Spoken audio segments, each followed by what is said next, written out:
ইতিপূর্বে আমরা 5টা দেশ থেকে আহতদের চিকিৎসার জন্য ডাক্তার নিয়ে আসছি। ফ্রান্স থেকে এসছেন, ইউকে থেকে এসছেন,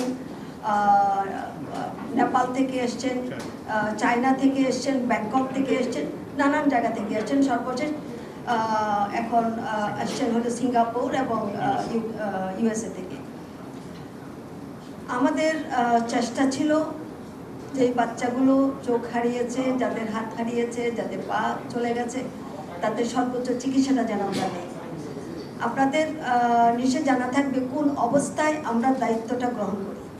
আমাদের টাকশালের ডলার ছিল না, আমাদের সরকারের হাতে টাকা ছিল না, উপরন্ত অনেকগুলো লোন ছিল, সে লোনগুলো আমাদেরকে পরিশোধ করতে হচ্ছিল।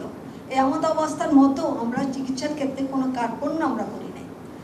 আমরা এই পর্যন্ত 30 জনকে বিদেশে পাঠিয়েছি, কেউ সিঙ্গাপুরে, কেউ ব্যাংককে। আমি এই বিষয়ে বিস্তারিত বলবো না, শুধু একটু বলে যাব যে তাদের চিকিৎসার জন্য এই পর্যন্ত 30 জনকে আমরা বিদেশে পাঠিয়েছি। তার মধ্যে 2 জনের কথা বলি। মুসা, তার জন্য আমাদের 6,37,00,000 টাকা ইতিমধ্যে খরচ হয়ে গেছে। সে কবে রিকভারি হবে এখন আমরা জানি না। মার্চে তার একটা অপারেশন হবে।